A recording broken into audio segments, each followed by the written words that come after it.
Another one. This is another one. My Italy, what you do now? My Italy, what you do now? My Italy, what you do now? My Italy, what you do now? We con yes wow. When you want yes wow. My Italy, so now yes wow. My Italy, never yes wow. My Italy, Koyo bachele, only koyo bachele, bachele, never yes wow bachele, oh bachele, only koyo bachele, we buy jele. Oh, bachele, abayes wa bachele, dede yes wa bachele, jona yes wa bachele, wali koyo bachele, na bachele, oh bachele, waye we bachele, we koyo yes wa, dede yes wa, jona yes wa, dede yes wa, si c'est quoi, yes si c'est je voulais, ah si c'est pour voulais, yes si c'est je voulais, ah si c'est ouais voulais, ah si c'est ouais pas voulais, yes si c'est je voulais, yes si c'est je voulais. Oh, we con yes wow. When you want yes wow. So now yes wow. Devil yes wow. Lord, I give you praise. I worship you. I praise your name. You are the Lord.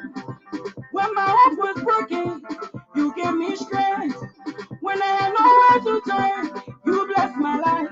When I had nowhere to go to, you gave me strength. I worship you. Oh, we are way. We con yes wow.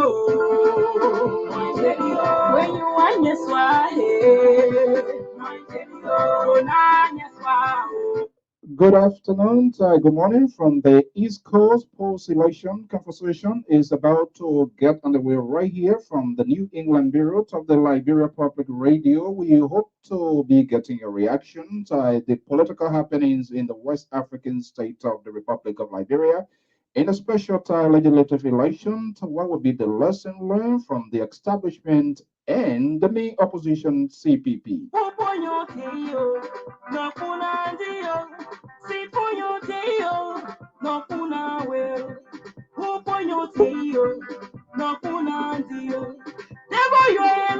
Yeah, this is a voice of Minister Merlin Doe is a Grenadian base here in the Bay State of Massachusetts. A lot of surprises here. We're getting a lot of news coming, and we're going to be getting a take from prominent diplomat, sons of Grenada. They were here some time ago making some sort of endorsement. But for what we are hearing now, the ground seems to be slippery and slipping the way. But what is going on?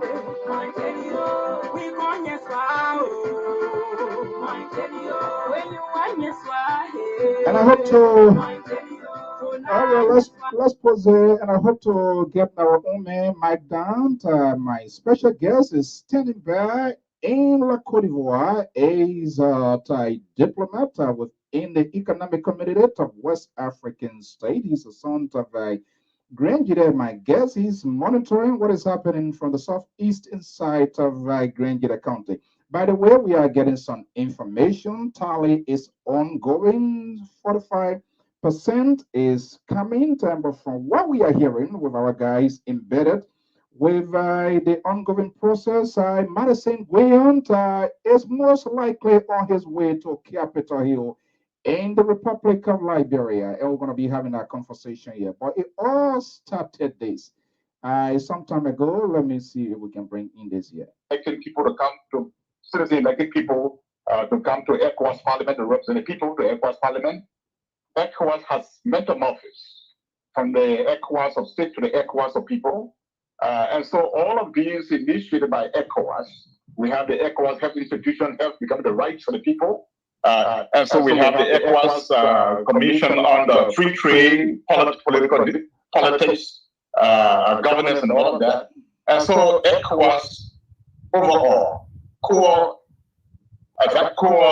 Okay, that's his voice. He made some endorsement here. Let me bring in Dr. Willem Diantoa, is the ECOWAS diplomat, son of Grand Guinea. Is currently in Abidjan, and my guest here is monitoring what is happening in his home county of Grand Guinea County. I'm Alfonso Zia, so hopefully our own man Mike Dan will be joining us here. We always have a conversation with Min Challenger in Bon County as well, James Collet. Let's get the conversation, post-election conversation going. Stay tuned.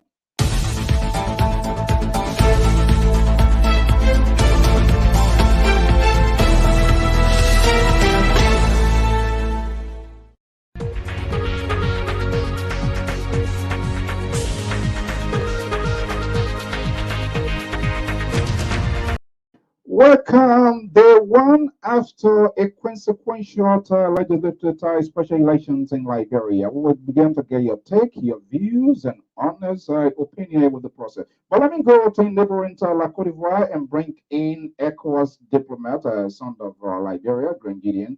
Right on this network here, he made a major proclamation of his support in the political process. Let me bring in Dr. Willem Diantoa, and we're going to get this conversation going right here. Okay, here we are, day one after a major legislative elections in Liberia. Count is still ongoing, but we are getting some preliminary result. And that seems to be a big political twist in Liberia, what it means for 2023, both elections, presidentials, and the two upper houses of government. Joining me now from Africa is Dr. Willem Diantoa of the Economic Community of West African States. He's a Grand Gideon. Dr. Tuat, good evening and welcome.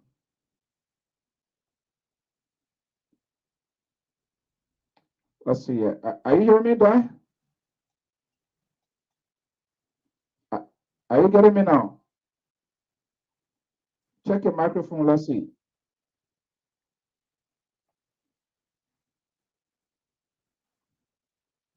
Is the microphone open?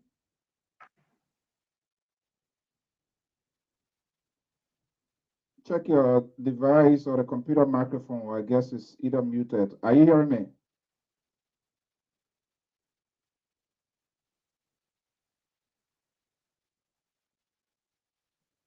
Let me see here. I'm not sure whether he's getting me. Just bear with us, folks. Let's see here. Let's see. We want to make sure that he's getting also the.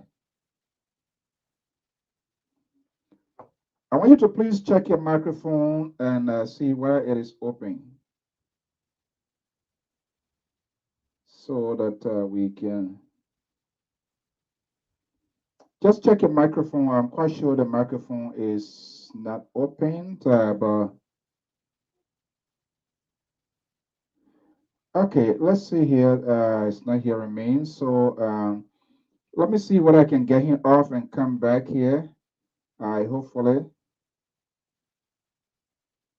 Just bear with us, folks.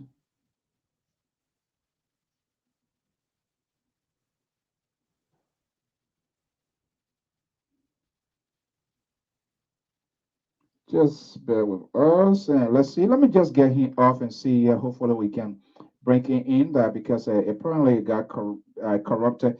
Okay, just bear with us. So he's going to be joining us here. Our own man Mike Dan is in Liberia as well. We hope to go to Bon County. We are getting some information. There seems to be a major change or twist into the political process in Liberia. What is the message to the establishment and that of the main opposition bloc, the CPP of the four collaborators? Because it seems to be losing miserably from what we are hearing. Let's see here. Let's see whether we can have Dr. Toa here. Hello, are you there now? Yes, I'm here. Okay, good. I think the audio is okay. Okay, good evening. My guess here is a little bit after 4 p.m. What in Nigeria? Yes, it's after 4. It's 4:44. 4:44. Okay, See, good I'm in evening. Abidjan. I'm in Okay, Abidjan, actually. okay, you're in Abidjan, so it means that you are closely to also monitoring what is happening in next door neighbor that is in Liberia and with respect to the process. Okay, let's get a conversation. How are you doing, Doc? And welcome. It's always a pleasure to have you here. How are you today? Well, thank you. Thank you so much, Afonso. And let me also extend a very big thank you to you and the rest of the folks at the station that are keeping our people well informed about development, education, and entertainment. I mean, with regards to developments in Liberia, around the world, and on the African continent. Okay, good. Yes. All right. Thank you so much. And I thank you, as usual, for always taking your time to join us here. This is what we want to do. You're always available to help us when it is most needed. Okay, let's, believe me, we're going to get to the main substance of this afternoon conversation here, but let's go on a little bit. Saying here, you are Liberians up there with the major regional organizations that has to do with ECOWAS. How is the representation and how is ECOWAS with respect to what is happening in Liberia? What can we hear from you? Well, ECOWAS is strong, fulfilling its mandate regards to being the voice of the people of the sub-region, drawing on the collectiveness of our people. The people of West Africa, of this part of Africa, our sub-region, we are one people. Our history is tied together. People migrating from southern Egypt, Sudan, coming towards the west coast, and so ECOWAS drive to champion the causes of our people, to make sure that our citizens are headed towards attaining the best quality of life in the face of the challenges, so many challenges that we have to face, be it human rights, rule of law, governance, trade, commerce, and also avoiding barriers to harness trade and commerce, and then to ultimately accelerate the pace of development to get our people out of poverty, and then to sustain growth in our sub-region. So ECOWAS is at best doing these things, even though not so rapid as people would like to see, but there are so many things happening. And in fact, there's one reason why I'm here in Abidjan this hour. Is rapid, we can see it, and how do we believe that, Dr. Toa? Is it visible in terms of what ECOWAS is doing?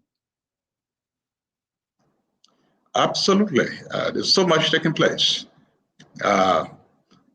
Whether or not we need to improve a little bit our communication strategy so that our people would know exactly some of the things that are happening, we have to do. Of course, that's another department, but sometimes it appears as some of our people don't know some of the work that ECOWAS is doing, but I think we need to engage more with those of you in the media to make sure that the many good works that ECOWAS is doing, those works are honed and brought to our people so that our people understand and appreciate the role being played by ECOWAS, and not only where ECOWAS falls short. There are so many good things happening.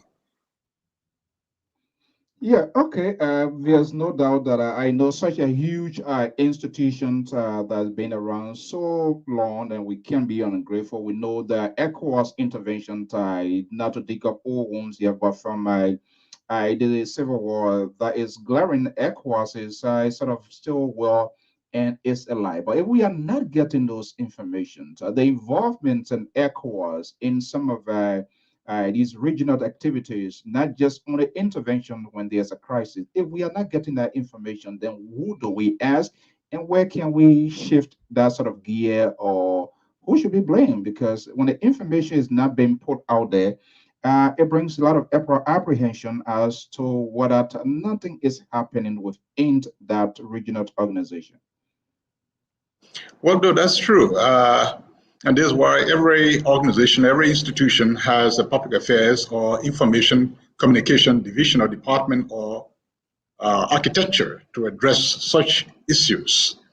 But notwithstanding, though, as I mentioned to you before, the ECOWAS is the ECOWAS of people and no more ECOWAS of state.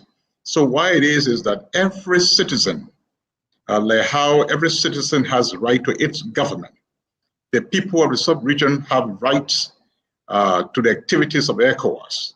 And so those of you who happen to be, and allow me to call you as the window on the world, as one commentator would say way back on Radio LY, to continue to explore, to knock the doors of ECOWAS because you have a shared interest in what ECOWAS does for our sub-region. So where information is lacking in certain areas, knock the doors, it is your right. And to find out what is happening, what has ECOWAS has to say, what is the role of ECOWAS, what has ECOWAS done regarding a particular topic area that is germane to the strategic direction or strategic undertaking of ECOWAS. So I just want to implore you, especially powerful as your institution is, your research department, to continue to explore to reach the communication. How you can help, what role can you play? Of course, that's not my department. That's not my department, but I can also, play a role to make sure the linkage is done, because I think it is the right of those of you who are members of the Fourth Estate to have access to the vital information so that this information can be communicated to all people, wherever they are, either at home or in the global world community, so they can know and appreciate what the sub-regional organization is doing for them. And I'm happy that from time to time you call me, and for every time you call me, I avail myself at least to be able to speak on some issues that fall within my domain. And so I want to say thank you so much. Yeah, and that of course I don't usually give praises to politicians because of course you are a politician, but we give it when it is due because sometimes we just throw a quick message out there and you say, hey, I am here, which is good. But not to leave this in the air and to keep my listeners also abreast and up to speed what is happening. Which of the door are we knocking? The door in Abuja or the door in Liberia? Where can I knock that? Where is the door am I knocking that? The world has become a global village. If you like, you knock the doors in Abuja, the headquarters of ECOWAS. What I'm doing right now, right?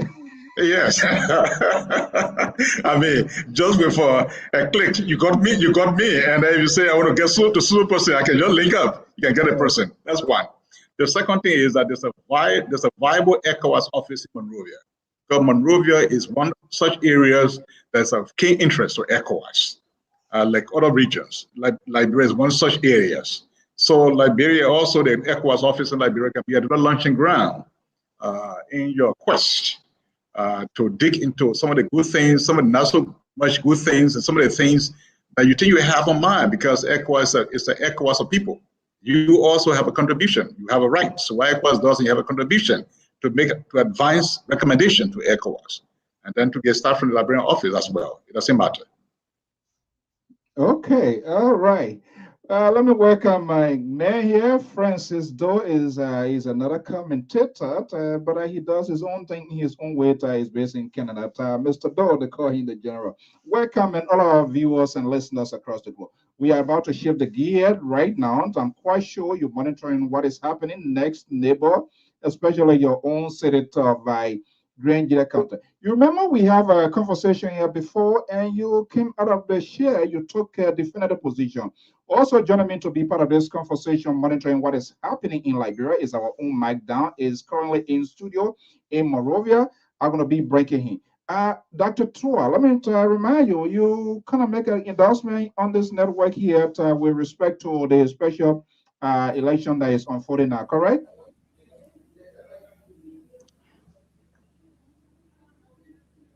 Are you there? Are you talking to me? Yeah. I said, you remember we had a conversation during your visit in the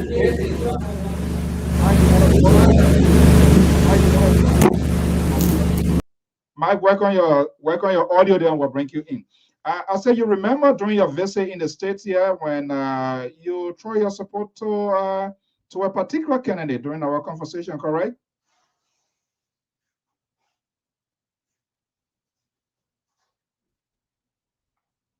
Are you there? All right, just bear with us here. Hopefully, Dr. Toa, are you hearing me? Oh, yes, I'm hearing you.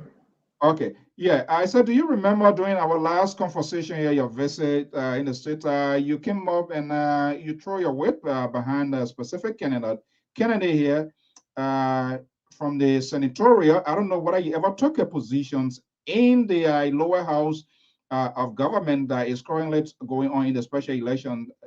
Do you? No, I did not.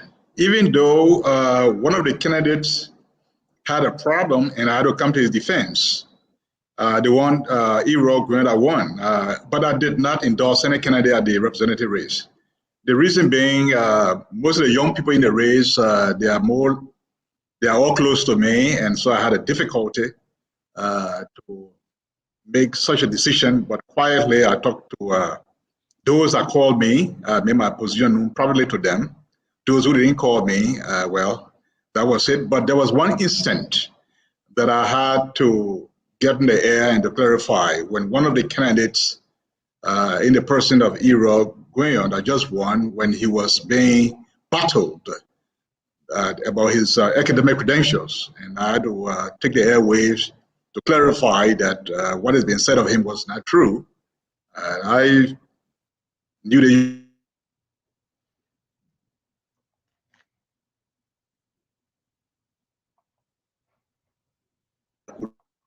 not that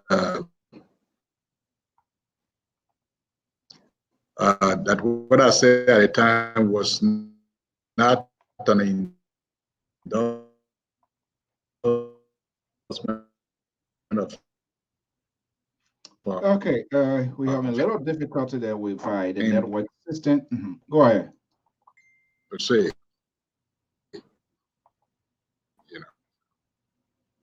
and oh boy, just bear with us. I saw we get improved. So that was it. Yeah. Okay, I know there are a lot of break in during the conversation. Okay, he's off here, so hopefully he's gonna come back here with us. Our guy is also Mike. Just signal me if you are ready. Let's see, so we can have you here as well. Just signal me. Hopefully to you read it, and I can bring you in when Dr. Toa can come back here for us to have a conversation here as well. So just bear with us. Let's bear. Mark, are you there? Let's bear with us here. Okay, Mike, let's see here. Mike, is your audio? You still setting up? Are you okay now? Mike, are you there? All right. Okay, so let's see. Let's take a retrospect here. The campaign, because right now we can now say, based on the information that we have, our guys already they are there embedded with the local NEC guys in the provincial city Zulu Weske, aka Zwadru Krenjida County. We can now say Mr. Madison Gwenda will be going to capital.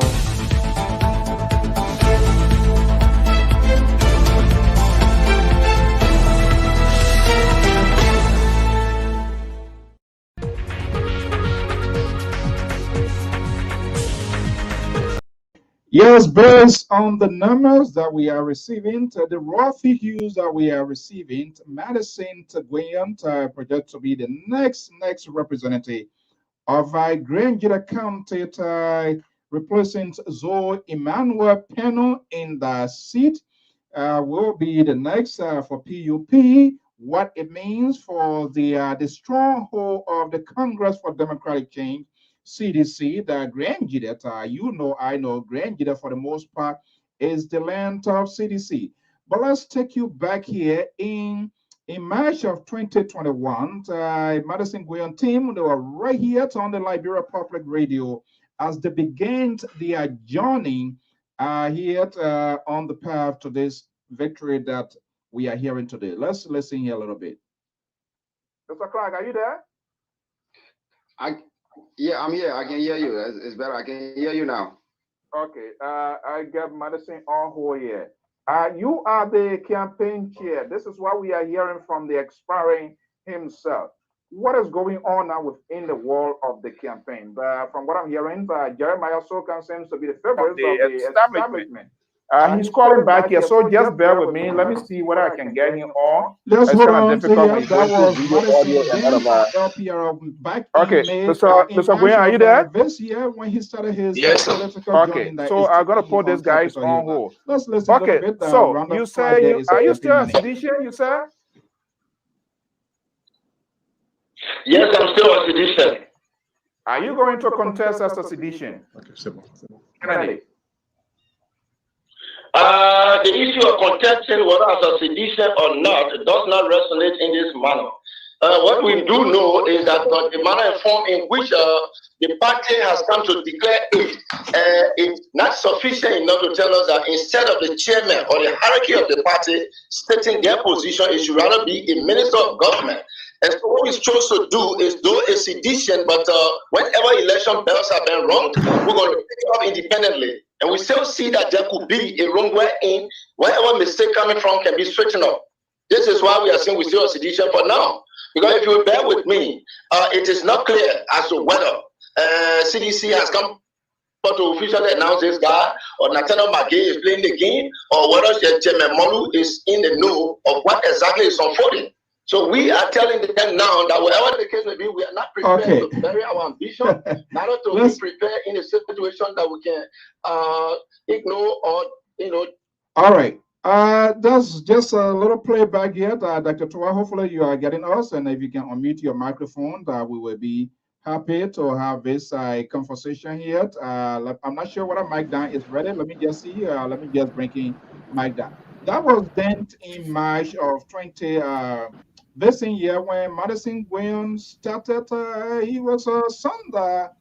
He was a sedition, and later on he turned up, and we saw how he was arguing, making his point that the party hierarchies of the party kind of like pivoted for whatever reason, and the hands of Jeremiah Sokan from EPA was kind of lifted by the higher up, but now the electors of Grand Jide are saying, no, this is not who we are. This is not how we're going to go. So, Dr. Tua, you alluded here, we can now say from the count that we are receiving from authority close to the process, era is definitely going on Capitol Hill as the next representative. What are you hearing from your end? What are your folks telling you with respect to what is this sort of news?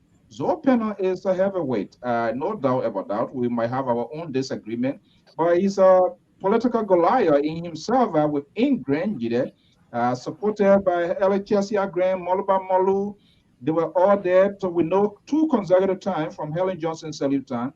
Grand Jide has voted heavily for CDC. This seems to be a different narrative. What are you hearing from your end? Well, you are right. I'm not hearing anything new from what you have explained. It's the same information I'm hearing. In fact, by the way, the media has been helpful to me. So wherever I'm in my meetings, I log on to networking Liberia, and I continue to be, get updates. So I don't have a specific informant on the ground for that information, but I depend on the media as well, because I'm a little bit overwhelmed here. But that said, it is a good thing, and that Grand Jide always has not, when it comes to representation, senators and representatives, Grand Jide has not, in all cases, voted for party. Grand Jide vote for individuals. So at least that's what I see. That's a trend that I see. Sometimes we vote for a particular party, but when it comes to certain individuals in a race, they don't go the way of the party per se. And I think that's very unique. And we have to commend Grand Jideans for that maturity. Now, so say one, so say all mentality. So I think that is good. And Dr. Tua, not to interrupt you, are you seeing now or then? Before I bring in Mike down, because I have my own a little tie to reservation because the new CDC is just, I don't know whether it is the party or it is the individuals, Grand Gideoncy themselves. As George, we are President George, we are as their son. So the vote of Grand Gideon County, when it comes to the national scene and some of the things that are happening in the past, they are greatly I overwhelmingly supported CDC. We saw that even with Senator Zoe Penner. But this time around, the narrative has changed. So why would you say not individual or political institution? I need a little clarification on that. Oh, what I meant is that at a time in time past, there were some that went on certain parties, and when certain parties were in power, even certain people that went on CDC ticket, not that in all circumstances, as popular as CDC is, the CDC partisans always win, not in all instances. And that there are times also that certain parties were in power, they had all the resources, they wasted all the resources, but when it came to voting, they always voted their conscience, at least at best. So even so, it left with individuals' connection with the people. And I think that this connection, this pattern of voting by Grenadians is good. There's something we can learn from that. And in my own view, what I think is that nobody should take Grenada for granted to say that, Grenada is in a bulk part or is being controlled by anybody. I don't think that is the case. And I'm happy with with this thinking and with this outcome that the people of Grenada are liberated in their thinking. You can only appeal to them, and when they believe in you, they can go your way. But you have to be able to navigate to get to them and to sell yourself. So I don't think necessarily it's the issue of party loyalty blindly carry people. I think Grand engineers have demonstrated that in the past, and they have demonstrated that today. So let me just conclude on this note. On my sentence here by saying congratulations to the presumptive winner. I'm looking forward to the formal announcement. But in the meantime, hearing from a credible institution like you, I can say congratulations to my little brother, Errol Gwyn. I mean, and as I said, as I was saying, before the phone went off, all of them, all the people in the race, I know all of them, particularly Errol Gwyn and Jeremiah Soka. These are two young people that I know very well and that I take as my little brothers and even my son. And so it was a little bit difficult for me to come in to endorse anyone. But of course, there was a particular time that one of the candidates was attacked viciously. And I thought I needed to come to clarify things. And I'm making reference to then Canada Errol Madison Gwyn, who is now the expected representative. And I had to clarify things. So they are all close to me, yeah. Okay, all right. A lot of major political twists here. Our man Mike down here, we are also monitoring the beside result coming from Bon County as well. So there is a bigger picture of this here, Mike down. Hopefully you can get your mic in space. We are also trying to get latest update from PUP candidate. James Collet is also on his way to Capitol. The ruling establishment, CDC, and so-called group call themselves the collaboration is now is in coma. Mike Don, let me just come to you here. These four counties now, the tendency of people taking citizens to be like a donkey to ride their bikes, this narrative seems to change right now. What are you hearing? What is going on in Liberia right now? What is good afternoon, Alfonso, and let me say good afternoon to all of our listeners who are listening to Liberia Public Radio and those who are watching us on Liberia Public Radio. Yes, indeed, yes. The by-elections in Liberia, there are 4 by-elections, more than 20,000 citizens from 4 counties yesterday went to the pool to elect 4 representatives, and those people had to replace 4 individuals who ascended to the Liberian Senate. The Liberian Senate is what we usually refer to as the upper house of the representatives. Four individuals who were at the lower house, as we usually call them. The lower house is the House of Representatives. We usually refer to them as the lower house. Four of them, which include a former Speaker of the House of Representatives, Edwin Mervyn Snow of District Number One, uh, in Birmingham, the Senja District to be specific. Um, and the second person is Zoe Manapeni from your district, from your Grand Jida County, the Fanso, who won as a senator in the December 8th, 2020 election. Also, Jeremiah Makun of Nima District Number One.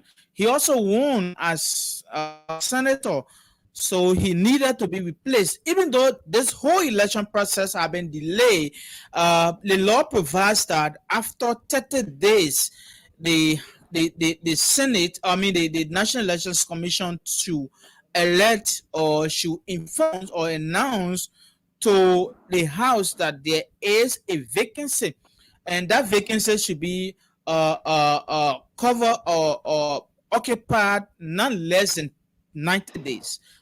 We are going far below, we are going far above that, we gone more than 150 days to a minute. And so the next person is Prince Moyi.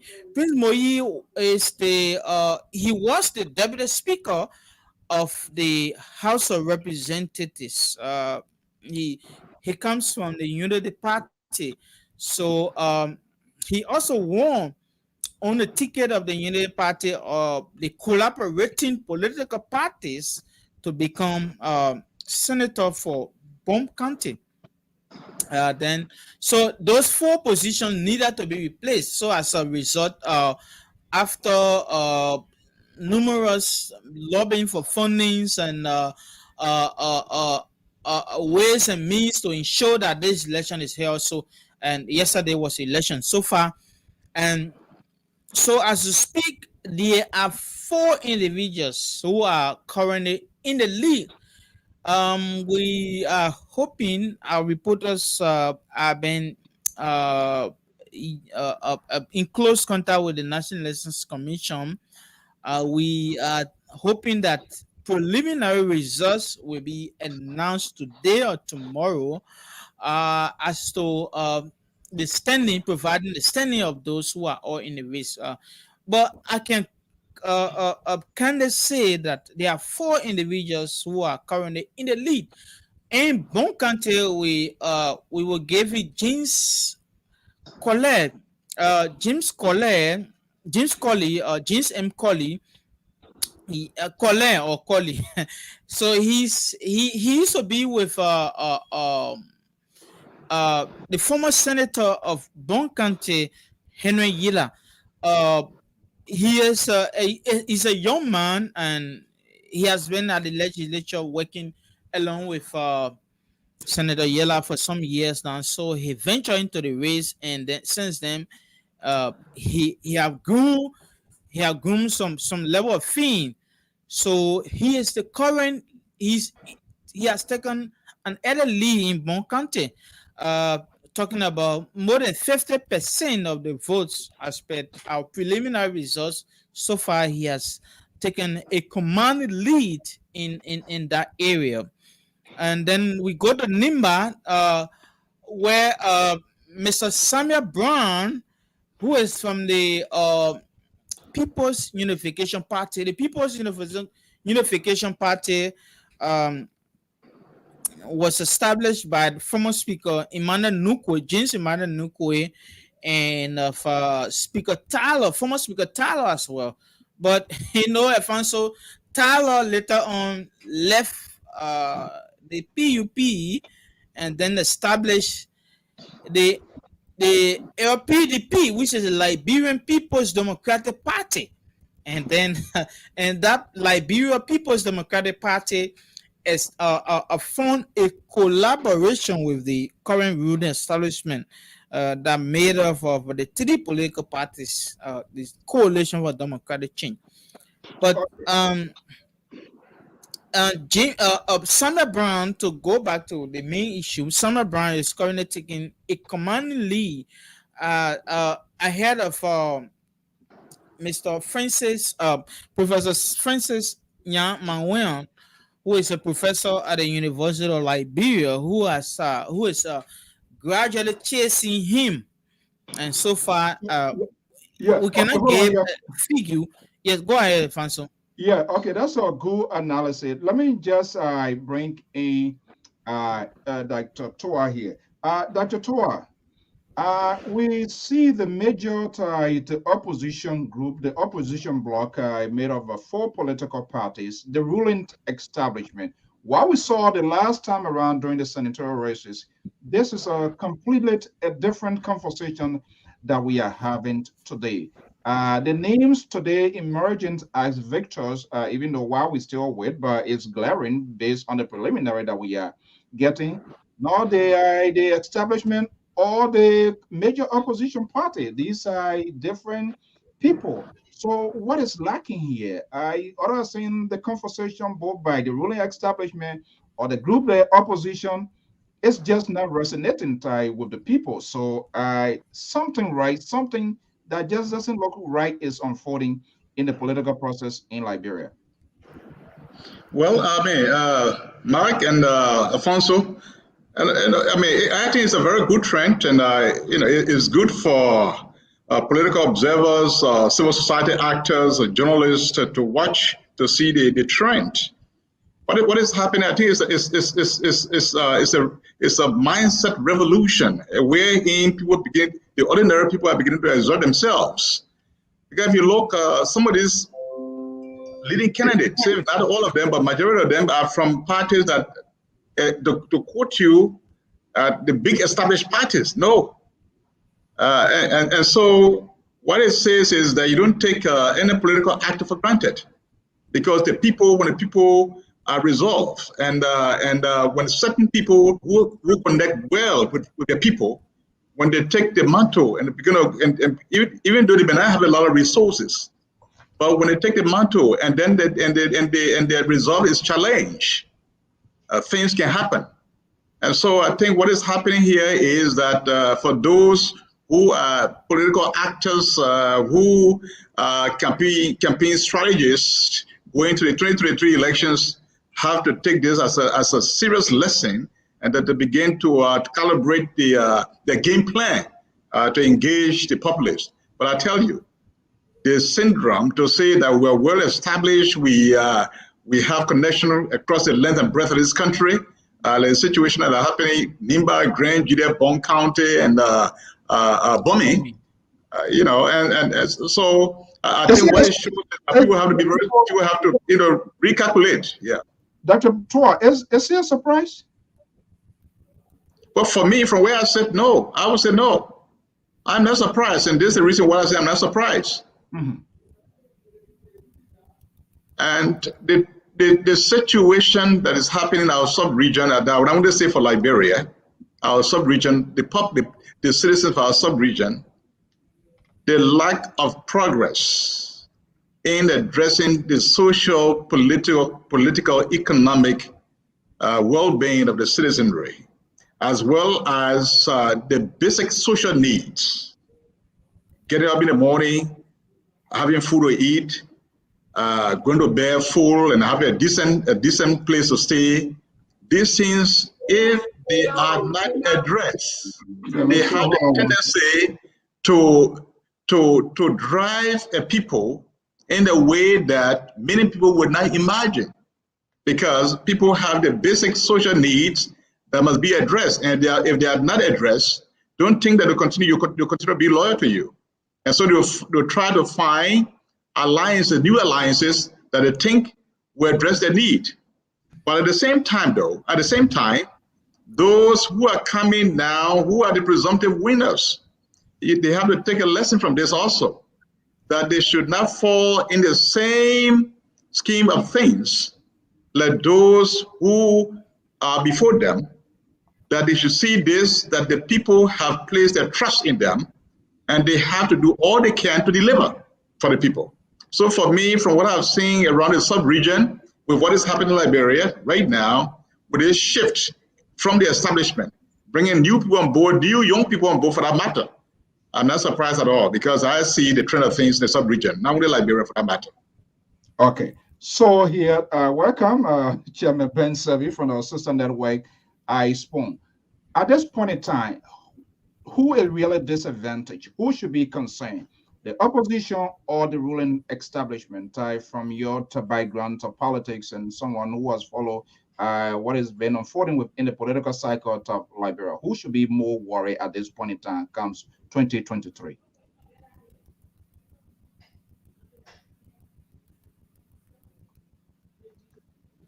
I think that the Torah is not getting you, but that Torah, are you hearing us? Are you hearing us? Yes, it kind of breaking here, but I'm hearing. I got okay. most part So of it. He's asking. What I was asking, okay. Who should be more concerned or worried ahead of 2023? The opposition bloc or the ruling establishment? Because the opposition too, their position has served as alternative. And here we are. The last time around, there was jubilation celebration from Grand Basso, from Nima. We saw Senator Delont and Nyomble Kanga Lawrence going to Bombing County. And 2 versus 1, and 1 Edwin Snow seems to be the political giant coming out now. So who should be concerned? CDC, on the other hand, ruling establishment, I have all of the resources needed to wage an effective campaign. The opposition, the ruling establishment lack the message. And this time around, the electorate said, no, we're not going to be like a donkey for you to ride our back. So who is more concerned, or who should be more worried right now? Well, let me wear my cap as a Liberian and may leave the global say. Give my own role back there in the body politics in Liberia. I think I wouldn't even say the ruling establishment, because even those in the opposition black, many of them are still, in fact, in a de facto manner, are still part of the ruling establishment. But those in power right now, those who control this, who are still actors right now, they should be a little bit worried more, because you don't want to be in the driver's seat. You think you're so comfortable, and then slowly, slowly your base is not so stable as you think. Dr. Tua, let me just hold you right now. Let's see if we can go to Battleground, Bond County, where another political drama, a little bit unknown, lack of the resources going against the big guys in politics.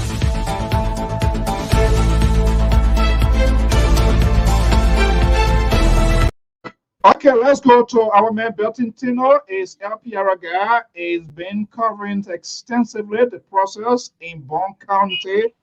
We just chatting here too with presented by Winner James Kolebo. Bertin is in the Senate of Bangat, Bond County, been following this development. Bertin, good afternoon, good evening. Yeah, good afternoon and good evening to our peace-loving citizens of Bond County and those who are in the diaspora. Thank you so much for having me on the show this afternoon, Labrador. Thank you. Yeah, thank you. Been doing an extraordinary job here, and we're getting a lot of figure here. What is the political atmosphere as we speak in the backyard of VP Joel Howard Taylor and all of those big boys? I guess some sort of quietness is unfolding. What's going on there? Yes, it's so wonderful to be on this great platform this afternoon. I do understand that the political atmosphere in Bond County is totally changing.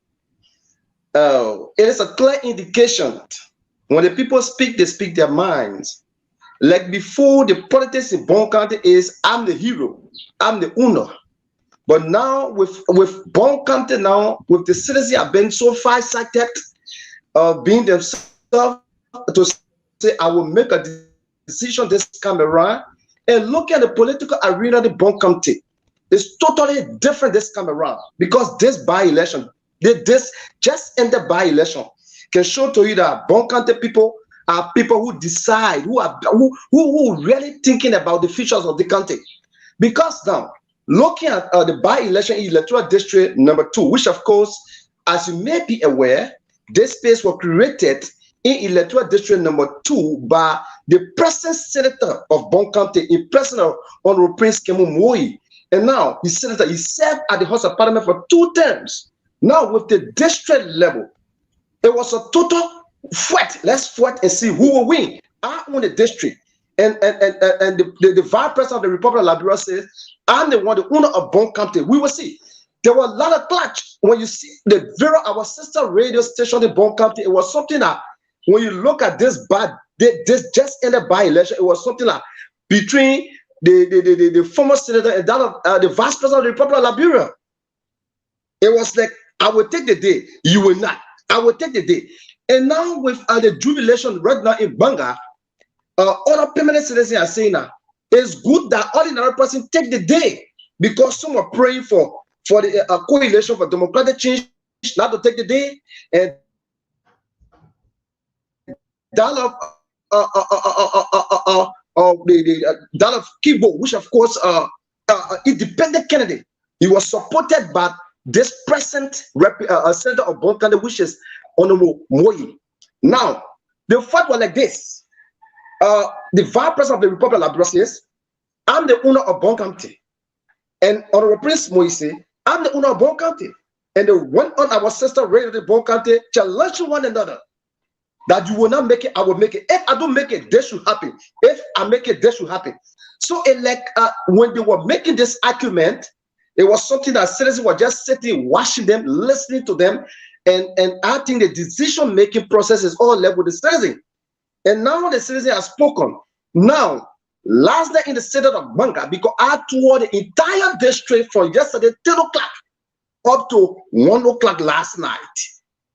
With the Vera precinct center, which of course each of the precinct center carry 2 polling area, some of it carry 4 polling area, but with the central located precinct, which have to do with the capital of Bon County, Banga City, carry 4 precinct center, and those 4 precinct center, if you win in those 4 precinct center, from the past believed that you have already taken the district.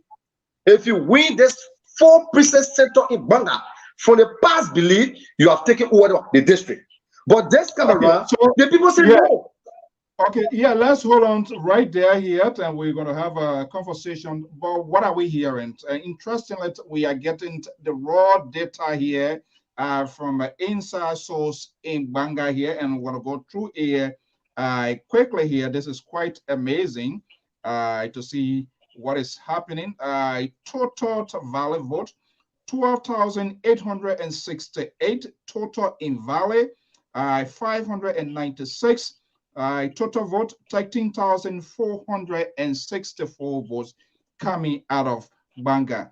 Hopefully we're going to be having one of the guys who potentially is on his way. Beto, this is a guy here. Beto Joe KMOL. Votes obtained 36. That is 0.3%. And that's interesting. Joshua CPP candidate 798. That's 6.2%. CPP should be a kind of contending force, especially in Banga. One Blackie Jefferson, our A. 270 votes, that is 22.1% of the votes. We have Bowie Edward Emmanuel of there is an independent, our understanding, 2,497 vote, that's 19.4% of there. And the guy who seems to be in a comfortable lead now for PUP, James Collier, total votes obtained is 4,283. Which is 33%, 33.3% of the vote. It goes down. All the other folks, Sako, Yagbawulo, Savage, here for CDC. This is interesting. CDC, you are in Bon County. This is CDC guy here, Savage Melvin K. 3,882. That is 30%.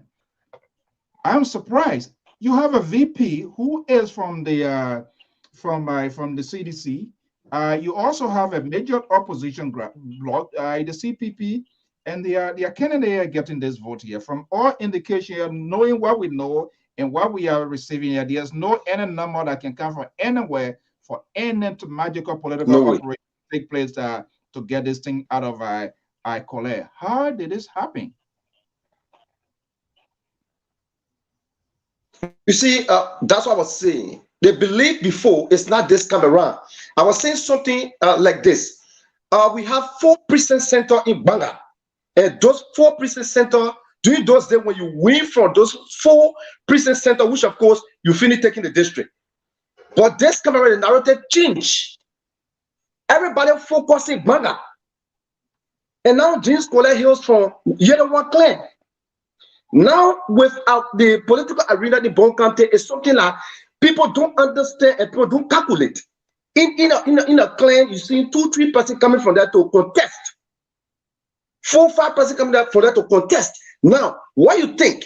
That little numbers that there, understand that will be divided into 4. If 4 persons coming from that clan, it will be divided into 4. If 2 persons coming from that clan, that identical vote from that place will be divided into 4. Now, look at Yerewan side. Only James collecting for Yerewan belt. You get me? Honorable? Or so you getting me? Yeah, go ahead. Okay. For the Yerewan end, only James collecting for the Yerewan belt. And now, what will happen last night? Around 9 from 9 o'clock, 10 o'clock when the results start coming, there was total jubilation in the city. And I do understand, Mr. Su, if the CDC-led government present a ruling coalition for democratic change, this government going to win. I think there's going to be a total, I think there's going to be a difference because the people never won the election. There was total clash. They were jubilating, jumping around, cursing. There were a lot of abusive languages last night. You see, so now the game was like this. Okay, since everybody focusing on Banga, and all the people are focusing from that belt, I alone for Yerewan belt, no problem. When the results start coming last night from this Banga belt, there was total jubilation from the coalition for democratic change. Support us. But is that a strange thing? Because on many occasions, during election, anyone who goes a little bit closer to the presumptive winner will always jubilate. So, what was the difference actually? Chief Mike, this is the problem I'm explaining. The jubilation came about because the narrative the people had before that when you win, when you take over the entire Banga have the biggest precinct center is in Banga. When you take the whole Banga, definitely you feel getting the election. But now they were forgetting about Yerewan. So that's what happened last night. So they were jubilating that there is no equal. But lastly, around 11 to 12 o'clock when the results start coming, the whole street is silent. Very silent last night up to this morning. So the political arena, the bunker, they totally changed. The people are making up the man now. It was just based on the fact that there was no need to do early jubilation because you haven't gotten the result from everywhere. Look, definitely. It is simple. Let me just bring in Dr. Towaye, and that's part of the subliminal messages going out with these people here. They have their supporters who really don't keep track of the real figures. They are not honest to their leaders. They just throw something somebody out there to give people false hope, propagandas, all of these things involved. But nowadays, the process is kind of transparent in the sense that because all of these people keep close eyes on it here. But this is what is interesting to me. Hopefully, Dr. Towaye device will come on here. This is it, the 3 major things here. This is what is kind of like a raising eyebrow to me, and we can have this conversation. From the ruling establishment, the vote obtained 30.2%. The total vote is 3,882 from the CDC. Savage. CPP should be a main contender. There is something lacking here. Yes, I will come there. I'm going to go there. I want to go to that area there. Yeah, hold on one second. CPP 6.2%.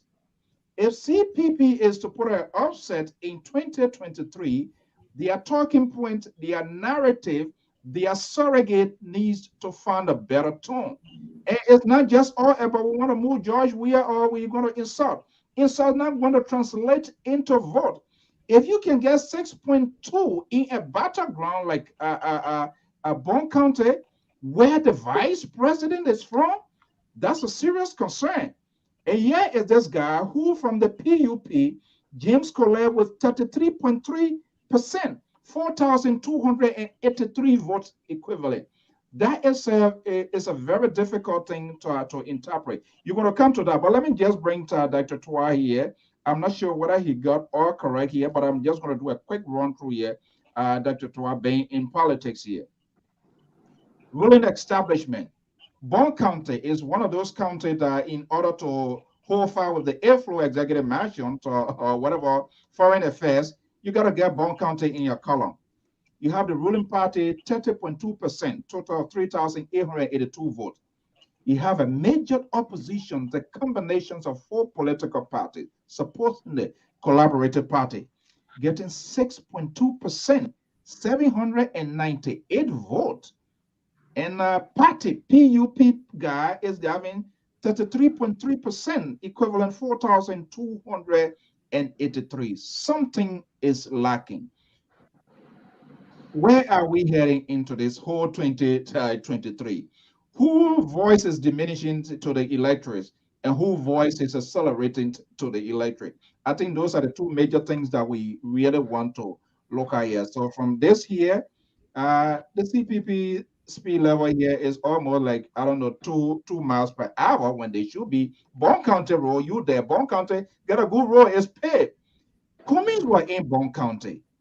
I don't know whether Joseph Boyka went there. I don't know whether Yombli Kanga went there. I don't know whether Benana Euro went there, but they directed themselves to Bomi and other places, and yet the result is not delivered. Dr. Tua, while Dr. Tua line is working here, Tino, let's come to that point here. Let's see here. I'm trying to monitor information here. We're trying to get Mr. Collet as well here to get his initial reaction. Bertin, are you there? Yeah, yes. Yeah. So what should we be concerned with comes 2023? Looking at these numbers from the CPP and the ruling establishment. Okay, let's look at what happened here in Bon County. Also, when you look at the Coalition for Democratic Change candidate, the Vice President of the Republic of Liberia, she came to canvass for their candidate.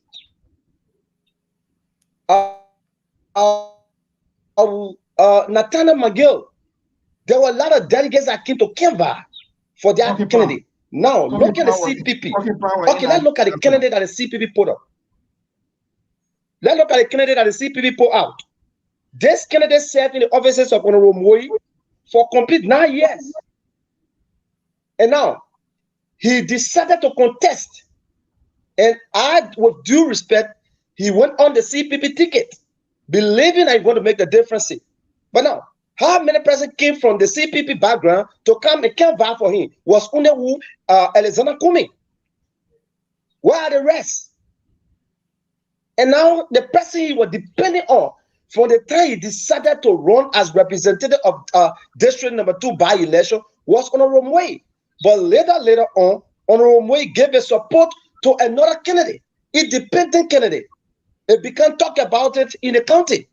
So now, what do you expect for this man to accumulate more votes when the person who depending on gave a vote to another person, give a support to another person?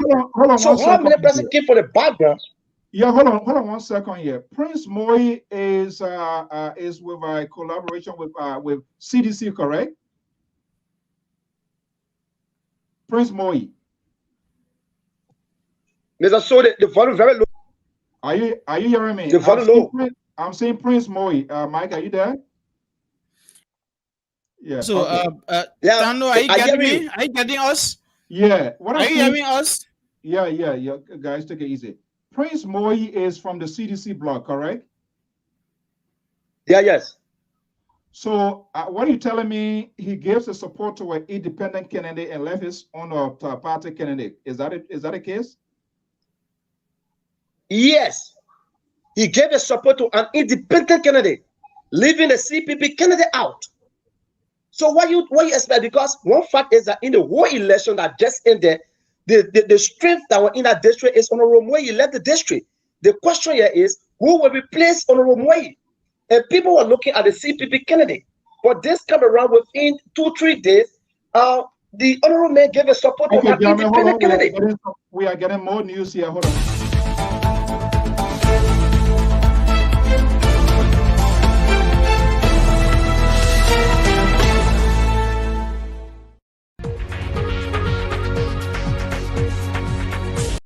All right, we cannot equivocally say, based on the information that we are receiving from sources from the inside out of place or folks that are close with the electoral process in Zulu Whiskey, that is Grand Gita County. What we are getting here, these are raw numbers, and this one potentially will be forwarded to headquarters here.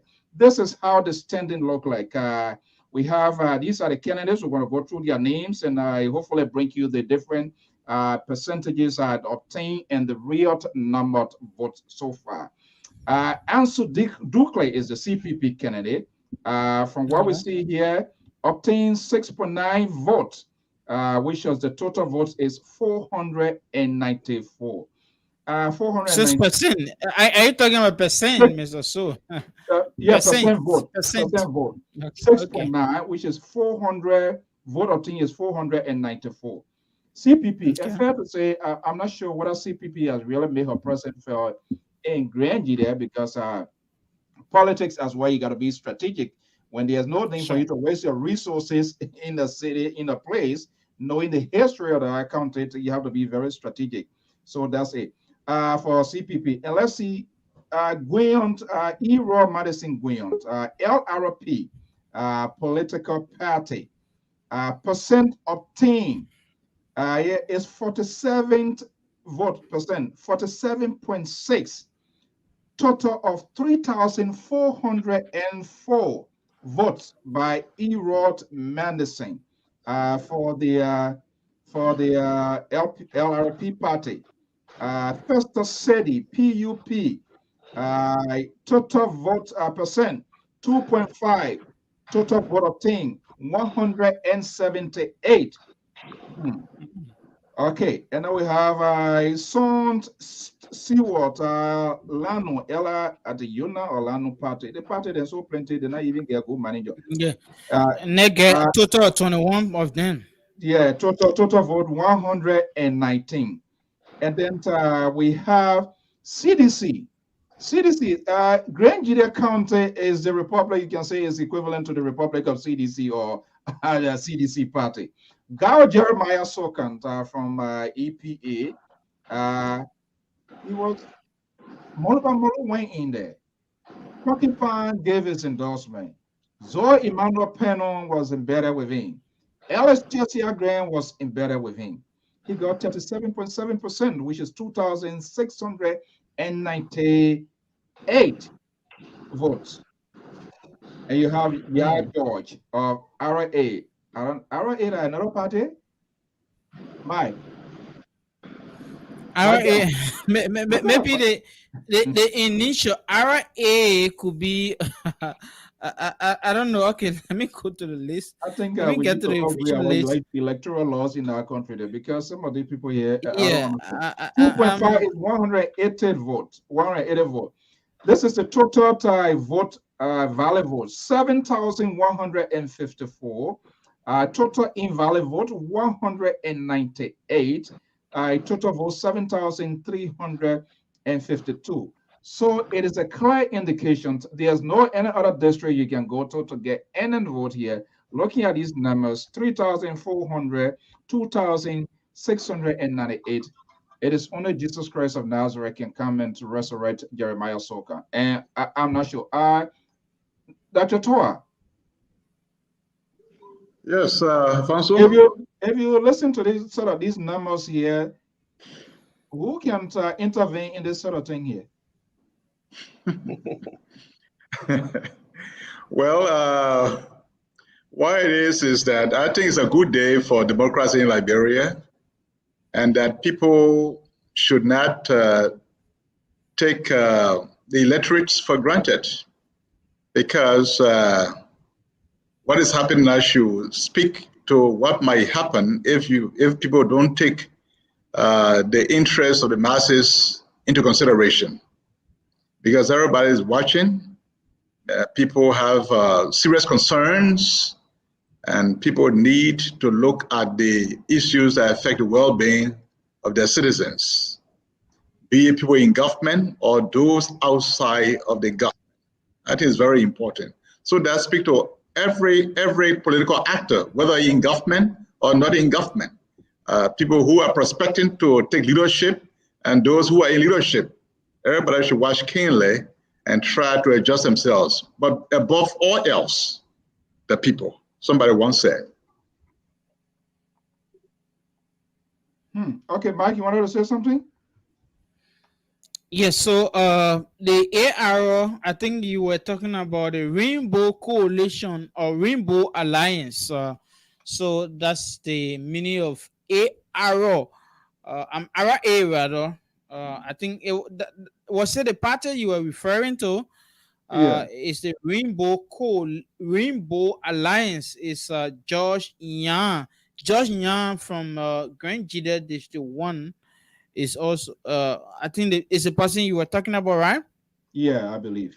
Yeah. Yes, so Rainbow Alliance. He is the person. So we have a total of 33 candidates aspirants. They are candidates now who are vying for 4 seats. Imagine the fun. So it speaks to the volume that the representative seat in our country are seems to be a lucrative position because maybe I was too young to remember during the Doe time or during the Taylor time to observe the zest of people going to the capital. Today I was speaking with a political expert I was asking, but why is it at 9 then every young man who is coming will always think about representing his country, and this representation is not in there about, oh yes, I'm going to represent those people adequately, I'm going to advocate for them,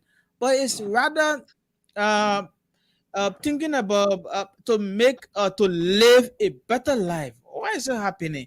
It's so that the private sector has not been encouraged. People are not being encouraged to go into the private sector. The private sector investment has been so somehow low. That what this particular expert was telling me today when I was having a conversation with him, because as we speak, we are almost 21 months away from the general elections in 2023. But then, as we speak, you have more than dozen. You have more than 10 dozens of aspirants. 10 dozens of aspirants, Professor Toa, who have already vying to become either representative, senator, or president for the 2023 election. So it speaks to the volume that what is happening to our system here, that every ballot now and then, the only easier way to think about having some political power is by going to the legislature. Is the legislature actually the easier way to get to the hem of power? That was a question I was asking this particular political expert today in our conversation. But then again, people have been saying that probably it's because of the remunerations.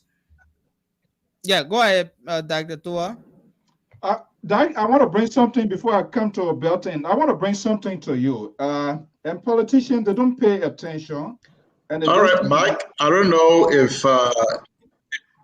Are you hearing me, Dr. Toa? Are you hearing me? Yes, you are kind of breaking up. Yeah. You know, your voice is breaking up, but I'm not even hearing you anymore. Yeah, much better. Yes, much better now. Okay, I want to do this here, to read this here. This is a very strong sedition saying him that he has argued he's a son of Grand Jide. I hate to do this, but we want to send a message to a politician. A bag of cement is $21 in Grand Jide. 25 kilo of rice is $33. 30 in grain is $33. $35 in Grand Jide. Bag what? Because of barrel. Because of barrel. Solar lights were freely planted in all the counties you visited during your nation tour, but left Grand Jide out.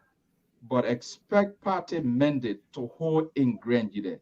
Loyalty is not stupidity. Now, we are monitoring the social media, and there's a unique way or uniqueness of voters communicating with political leaders.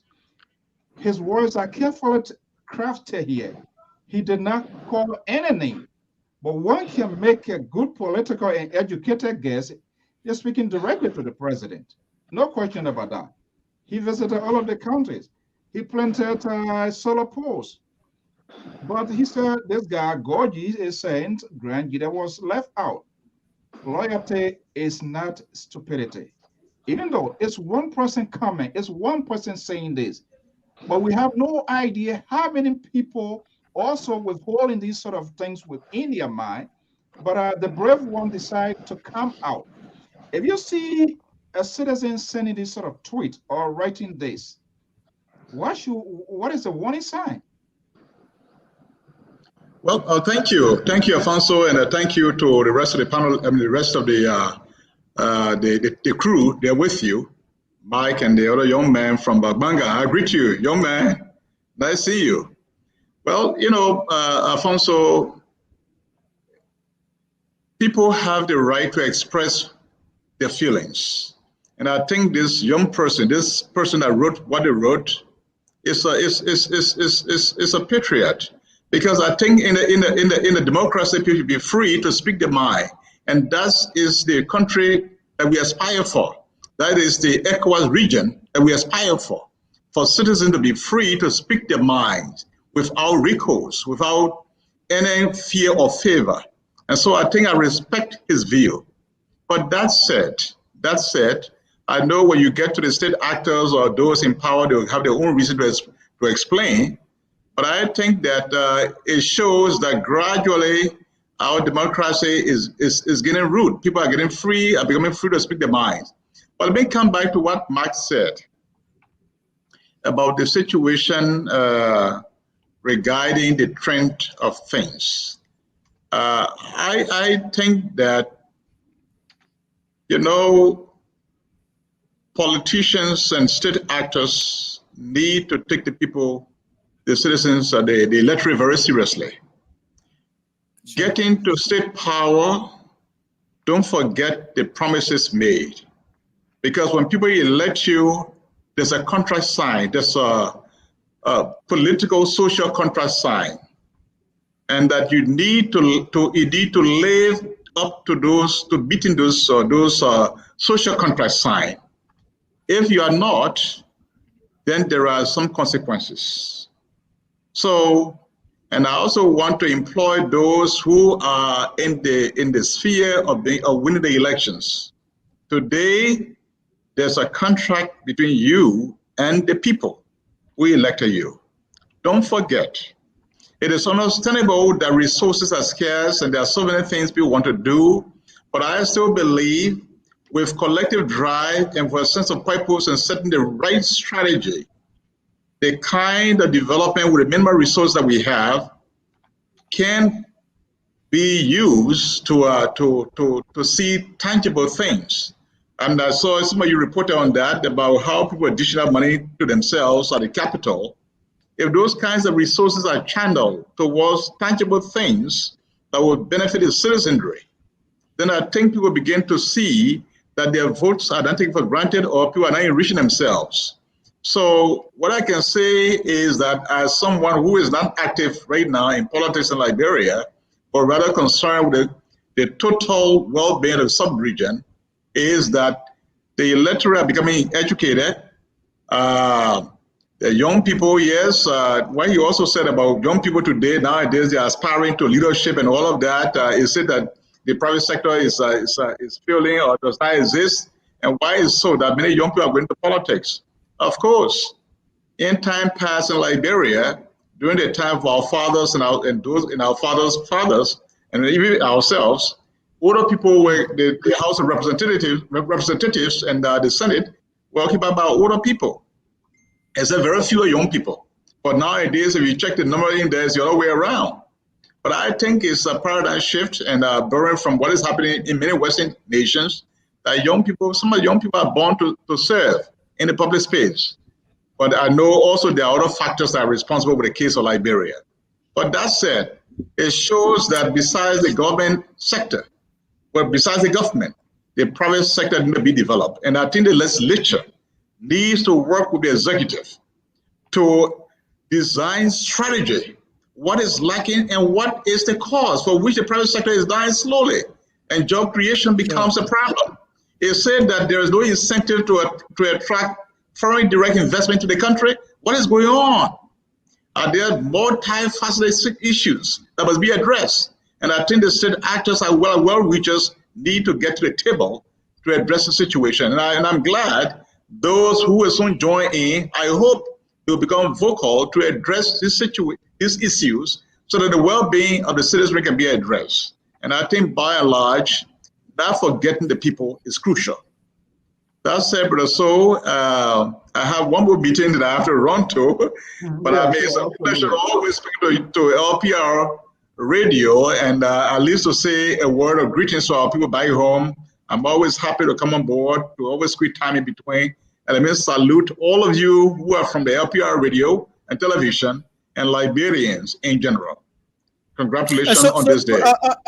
That before we take that before we just leave, or what can we do to encourage the private sector? Do we need investment, public-private investment? Okay, I think he's gone. Yes. Okay, let's see here. Belton, are you there now? He's gone. Belton, are you there? Yes. Yeah. Okay. Yeah. Yes, I get you, Mr.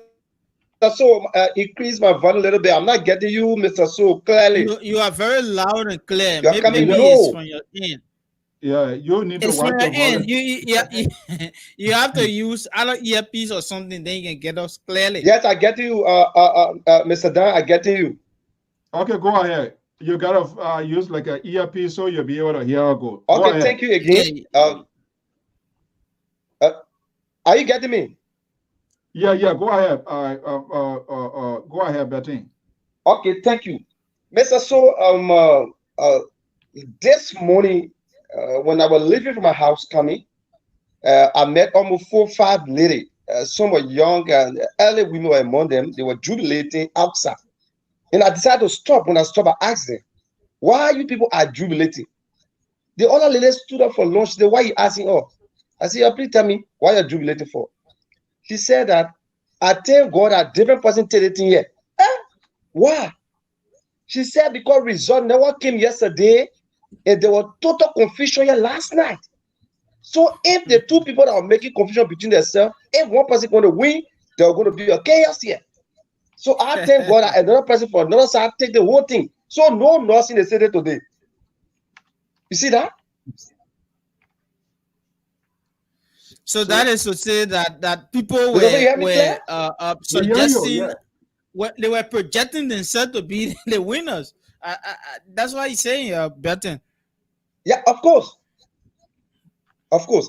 And now, Mark, one thing is that the supporters of these politicians, supporters of candidates in terms of election, our candidates, our leaders need to be very smart and careful with them.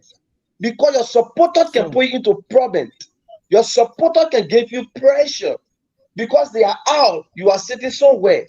And you have phone, you'll be making a lot of phone call. And now what happening Banga said now, the supporter of the CDC candidate, they are challenging the result from January 1. You see that? When you go on Facebook now, they are challenging. Some of them calling the radio that they challenge the result from January 1. And our leader going to, their candidate going to sit there and listen to them. Well, what is proving is clear.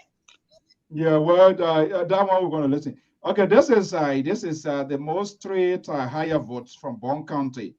James Collier, 4,283 votes at 33.3%, and Melvin Savage of the CDC, 3,882 at 30.2%, and a CPP, 798 votes at 6.2%. So these challenges will always be there. People will always try to question this. We're trying to get the presumptive winner, Mr. Collet, but right now people seems to be basic. But this is to show that 2023 is anybody's game.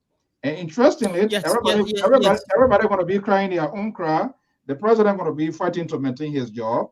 Some senators will be fighting to maintain their job. Other representatives will be fighting to. So you're not going to count on anybody to campaign for you. You got to wake up and campaign for yourself. But I think also. Go ahead, Mike. Yes, I think it's going to be a difficult thing, Afonso, because some of those people, quote unquote, political godfather of some of the counties will be fighting their own fight. They will be crying their own cry because they won't be thinking. For example, in Nimba, Senator Prince Johnson is opting to be to seek additional 9 years after going 18 years. If that is given to him, he's going to be in the power in the Senate as President William V. Studman was 27 years. So it means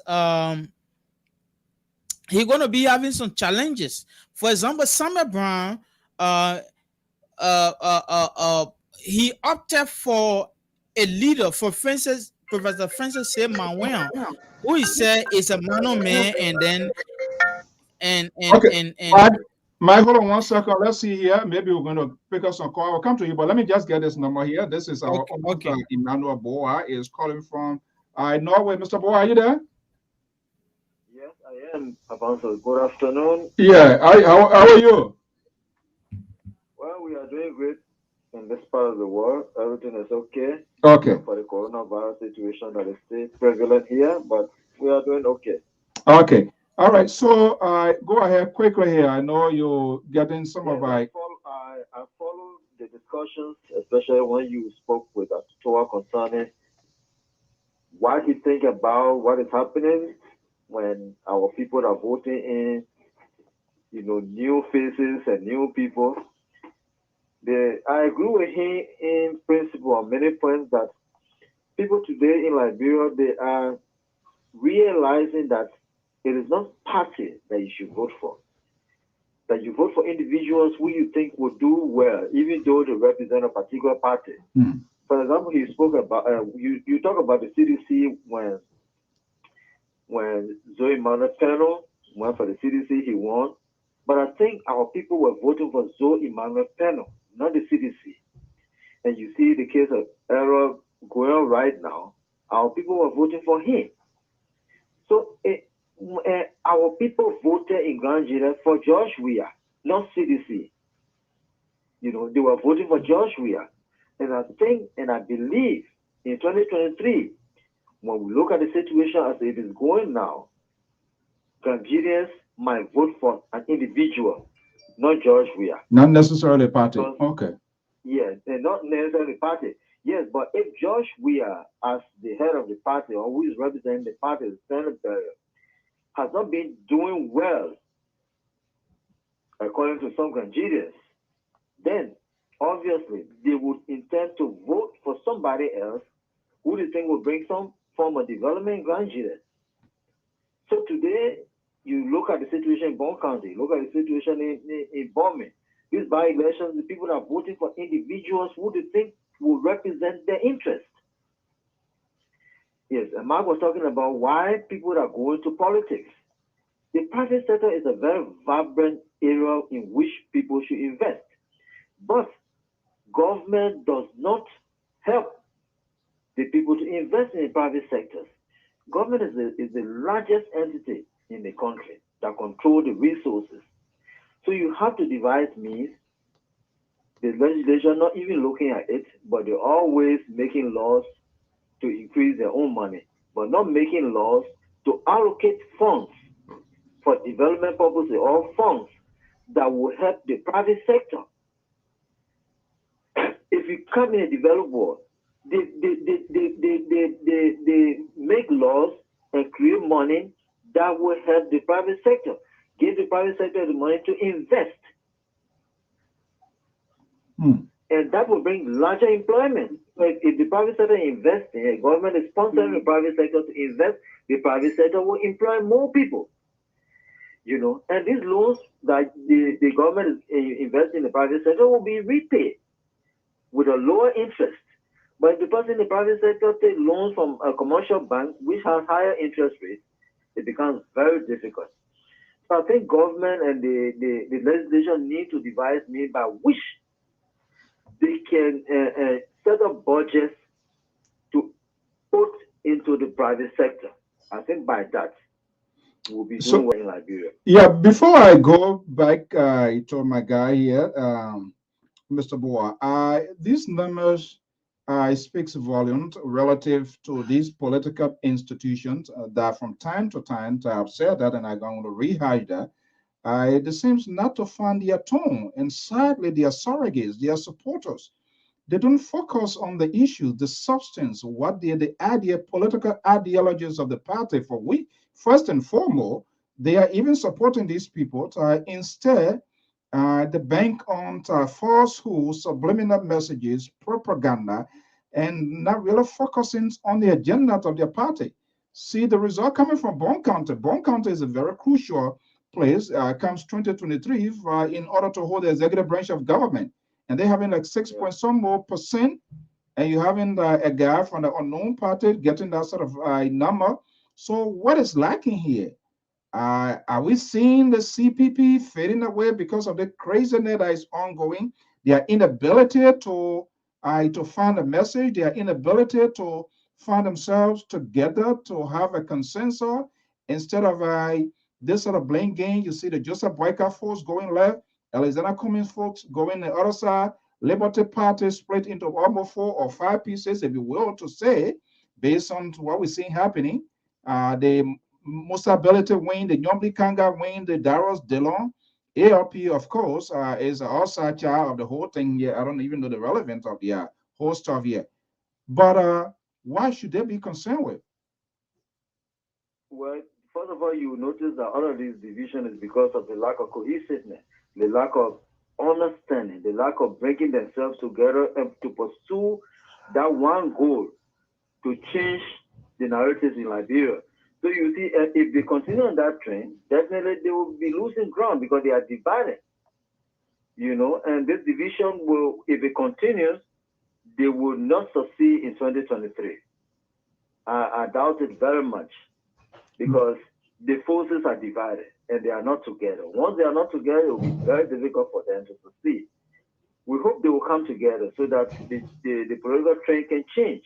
Because if we have strong competitors, strong opposition, situation in Liberia will improve.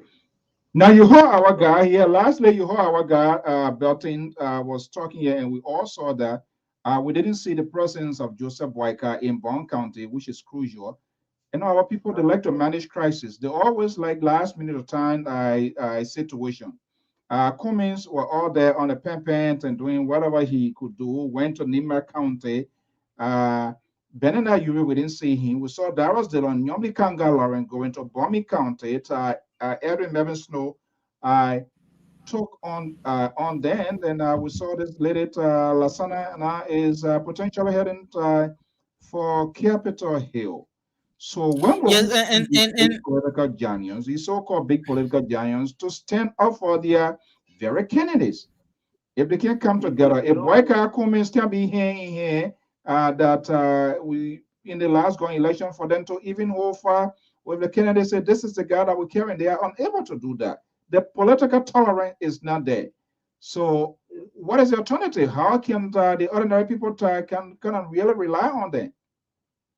Yeah, so that's the complacencies that they are involved in, because they want to depend on their past glories, and you can't depend on that, because the glories feel away, because today you make mistakes, and the people capitalize on the mistake and they change their mind.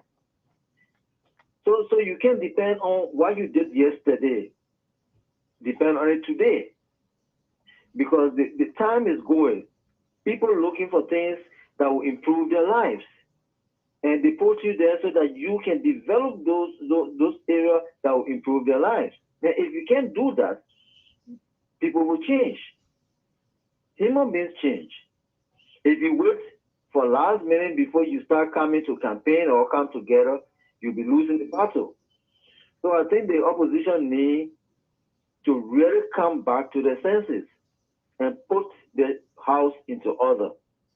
Without that, we'll be seeing a lot of independent candidates that will be winning elections in Liberia. And that would be very good also. Okay. Thank you for having me, sir. All right. So, at some point in time, we're going to see what this whole process. I'm not sure whether the president is on the 8th floor or 10th floor or Ministry of Foreign Affairs is concerned. With this, thank you so much, Mr. Taboa, for calling in here. Let me go to. And so, hello. What I was trying to add is that, Mr. So, you were talking about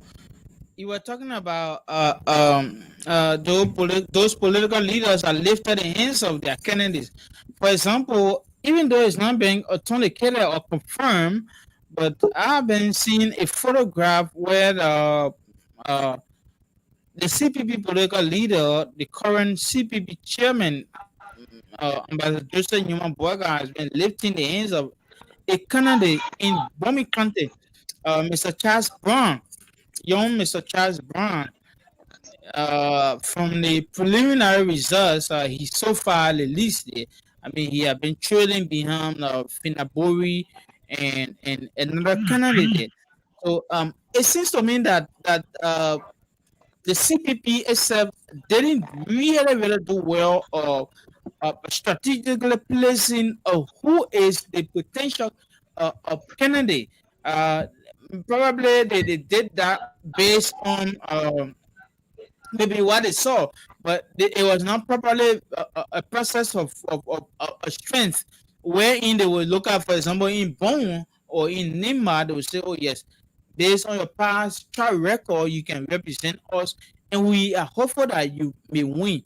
But I think those candidates, they were just handpicked because the CPP. Okay. So quickly here. Yeah, then quickly here. Betty, are you there? I think so now the argument, the argument of ANC folks, if I'm correct, they've been calling for primary, right? Because the primary will more or less perhaps validate who is a stronger candidate, who is likable, who will be a potential winning person in the process. But that has not happened. One person who feels he or she got the voice, whatever he or she goes, every other people goes there and they think they're just going to be about it. And these people are not going to be the deciding factor here. So would they go back? Do they have that political tolerance to go back on the drawing board for the rest of the races out here? 2023 to say, wait a minute. We have learned a lesson from here. We need to pivot. We need to change the game plan. This is the direction we should go if at all we're supposed to win. Because if you think you're Alexander Cummings and you want to pick up somebody, if you think you're Joseph Boyka, or you think you sit behind the microphone and say, I want Mike Down to be the next senator of Nima County, that's not the thinking of the Nimayans. It doesn't work that way. It's not going to happen. So, Bertin, do you think we're going to see that? Would there be a change game plan with the collaboration if it's to survive? Would they conduct? This is the issue. This is the issue. The CPP need to do well.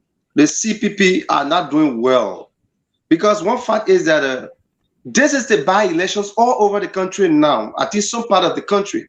This is the time they're supposed to show their strength. But what happening? This going to tell me, Bon Kante, you want to see Alexander Kumi coming. Is it only Alexander Kumi, the owner of CPP? Where are the rest? And when you look at the whole thing, other parts of the country, some of them never went there. Only Alexander Kumi make it. You see, this is what we're saying. If our leader want to lead the people, listen to the people, show consent to the people. But some of our leaders, they are self-centered. They want everything for themselves. And now, on a Rasul, one thing I always told our leaders, our lawmakers, respect those who elected you, those who gave you peace of. Better land to be a land seems to be very sticky. I know that network Banga may not be February, but again, like he was saying, I think unity. There's some problem with unity within the CPP because Bwaka. I listened to Bwaka on BBC the other day. He was talking about his. A man that usually known for making peace, for making for bringing people together, but it seems to me that he's not showing that strength because CPP, though he has stated that this issue started with who to become the standard bearer, and it went on and on. Now they also went to the issue that has to do with the framework document where Cummings was accused of being tampering with the framework document, and it has been escalating. But again, if at all they don't put their house in order, I think the George Weah administration might be celebrating its second thing. Again, we can't wholeheartedly say because they have some flaws. For example, the economy is currently in the turmoil wherein basic commodity prices are more than double. The price of gasoline, for example, now it has gone to $4 US. Even though on the world market there have been some surge in the prices of petroleum product, but again, the CPP needs to double up if at all it wants to unseat the George Weah administration. Look, I don't know. The CPP is another disaster group.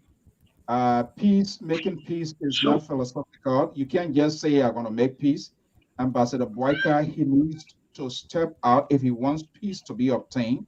If you're a peacemaker, your surrounding must be peaceful. I can say of course. And I have other people around me that bar muffin people. It also goes out to Coming, but for the most part, there was some sort of conspiracy here that was tracked against the ANC, and we just have to say as it is. Investigation was conducted. The purpose of our investigation is to unearth, to bring the facts up. You can't have people within your proximity calling somebody is a criminal. When somebody is a criminal, that is a stigma. So you have to make sure you gotta get that fixed. It's still not fixed. And you say you're collaborating. So on what basis this collaboration going to hold in the first place? That's just hypocrisy at the highest level. They need to get that together. Other than that, I feel bad for them. Nothing going to happen. So you can't make peace. You can come out to rehash Nyombi Kanga words that it is on your watch. So if something happens on my watch, there is already an indictment that I am the doer. I should be held responsible. Okay, fair to say it is on my watch, so I must know what is happening. What has become the outcome of the investigation? So are they telling us that when they take state power tomorrow, when something happens and they have to investigate something, we will also have an endless investigation? We frown on the government of investigation result not coming forth, and they can't even manage or contain this little thing that is going on within their party, their collaboration, and the thing they want to sweep it under the rug. And Liberian people are going to listen to that. It doesn't make sense. Guys, we gotta go. I know it's actually a problem, but just away from the election, let's talk about other issue. Yesterday, there was We some have arrest we have 10 made. minutes. We have 10 minutes to go now, so let's just keep it Okay, up okay, quickly. okay. Yes, on yesterday there was some arrest made by the Liberian National Police. There have been some killings,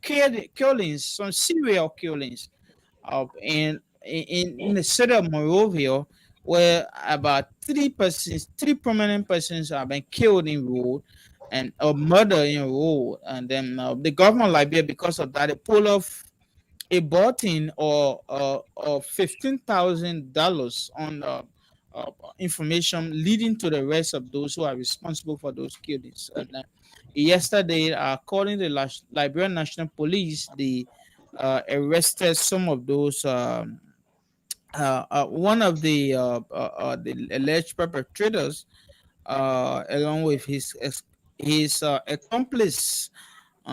He was arrested in Riverside. One Anderson, but he's been accused of murdering the son of ex-president of William V.S. Tubman, Mr. John Tubman, 76, who was murdered in his house in September this year in the Fiamma area, Monrovia.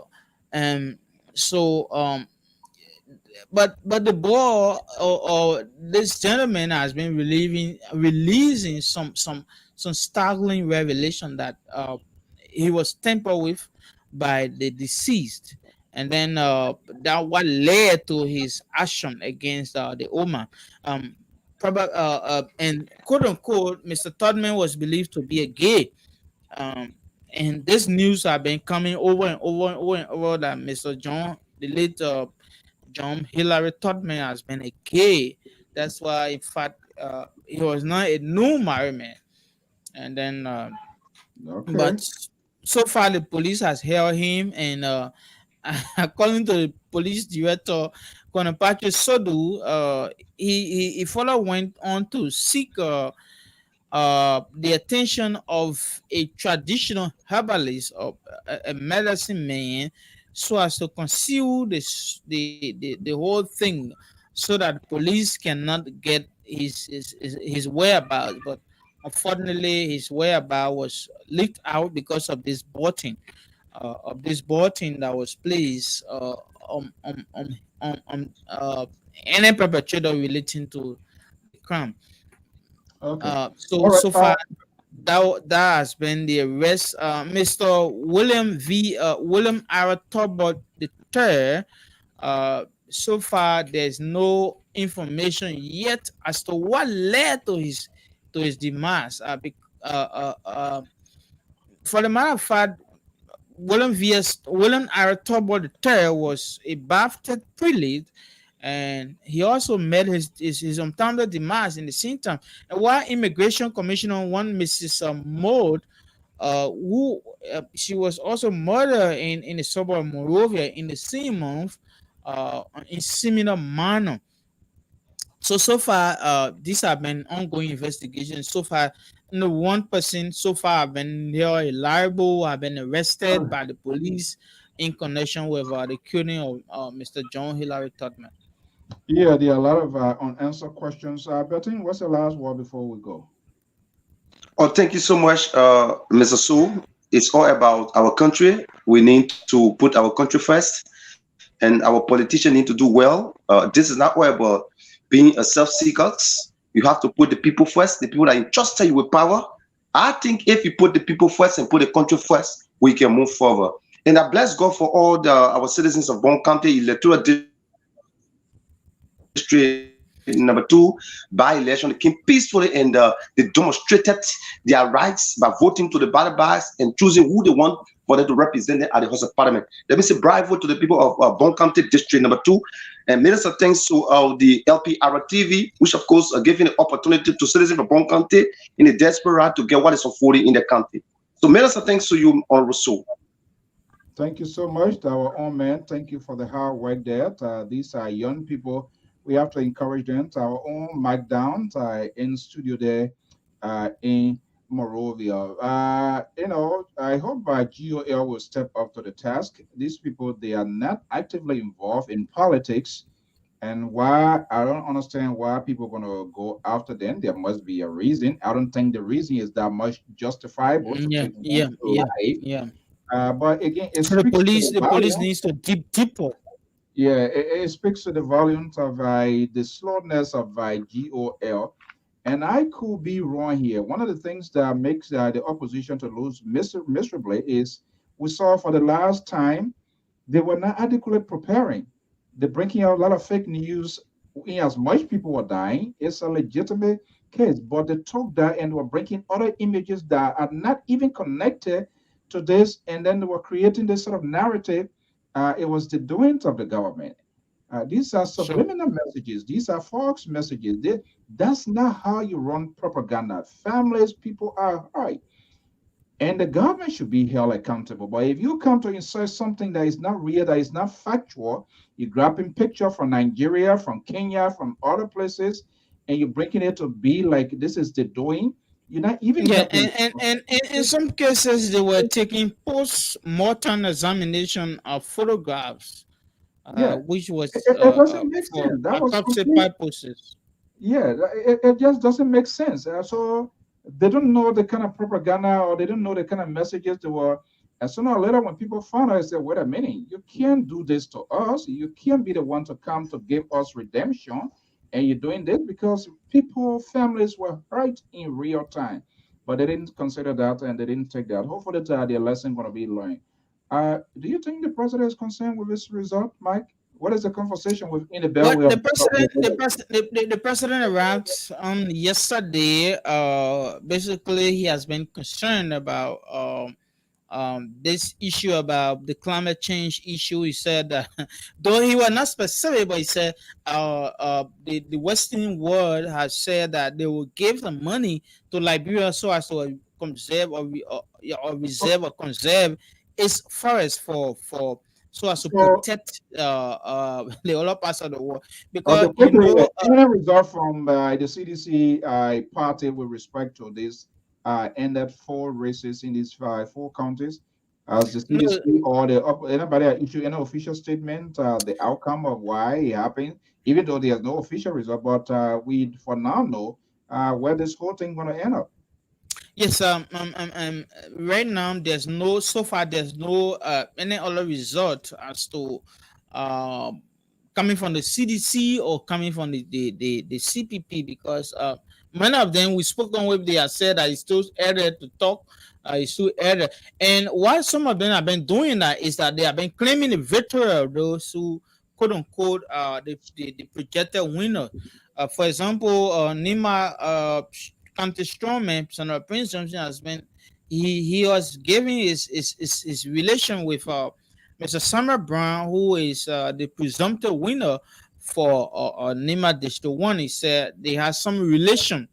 Yeah, Yeah. Prince Johnson, he always like to take the political tactics, tactical political game. I Yeah. saw him yesterday on Spawn now, try to distance himself. And interestingly, he's sending a strong alarm to his coalition branch too that he needs to talk to the president. He needs to see it, George Nathaniel McGee, Punky Pan, that if they don't listen to him, he's going to wash his hand. We don't know how he's going to wash his hand, but those are political tactics he always deployed. He did that to Helen Johnson Sirleaf. We don't know. Is there anybody, you are on the mind, is there any name that is coming from in the Nima corridor to challenge Prince Johnson? Mike down?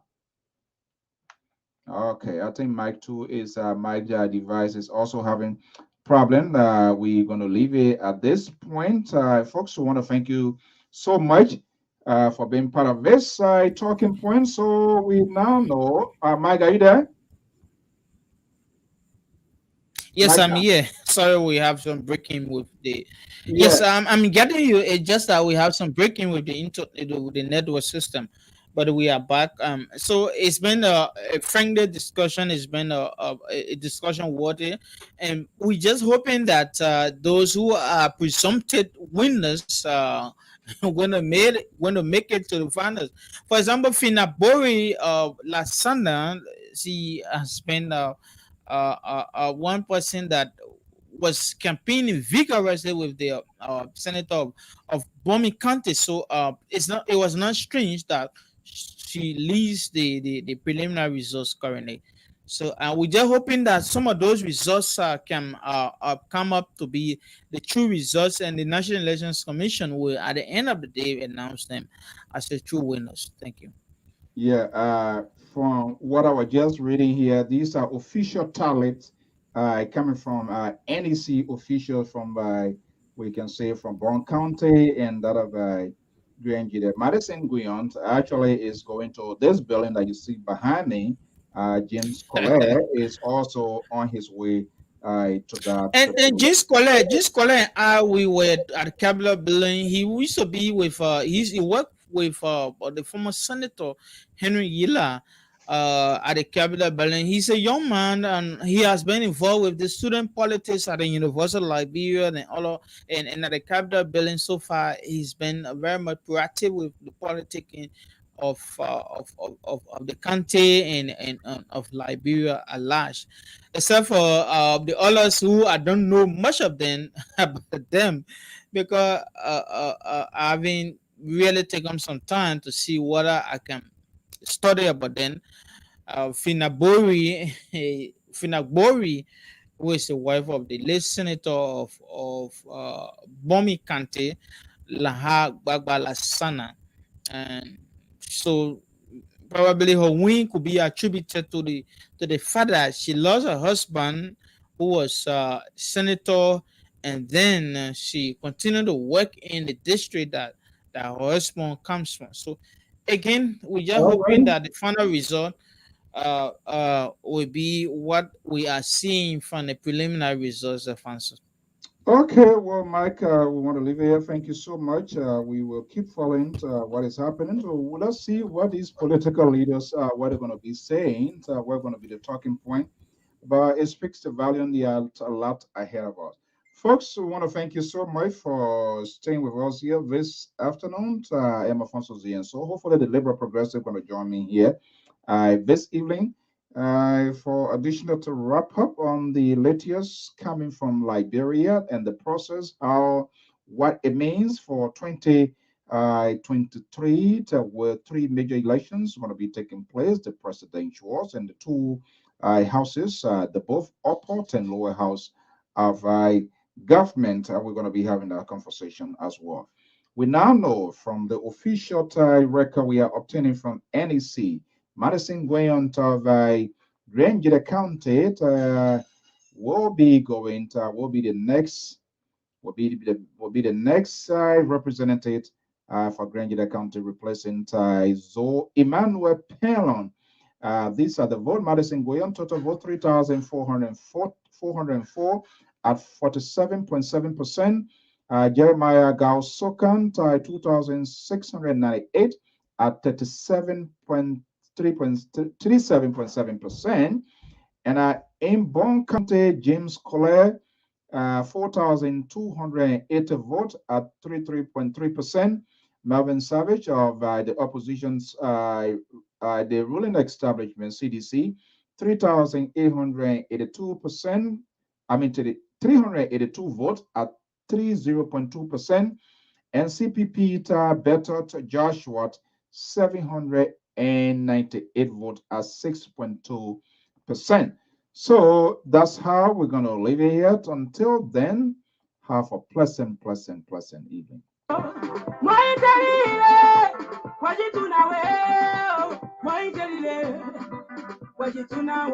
We con yes wow. When you want yes wow, so now yes wow. Never yes wow,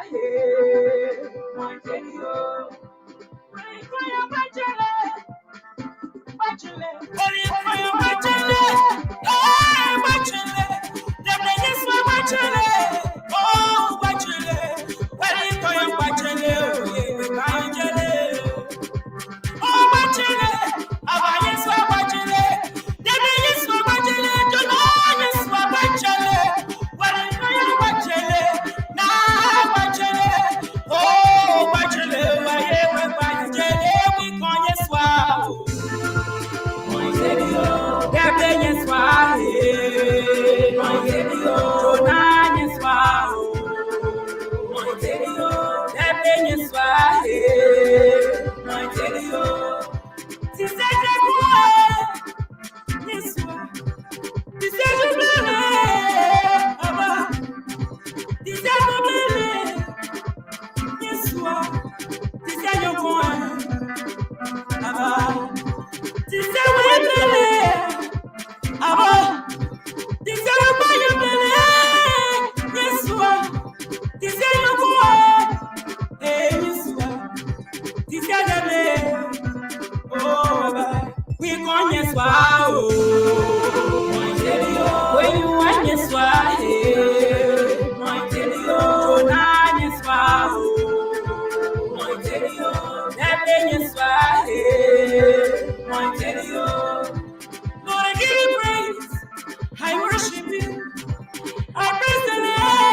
yes, why?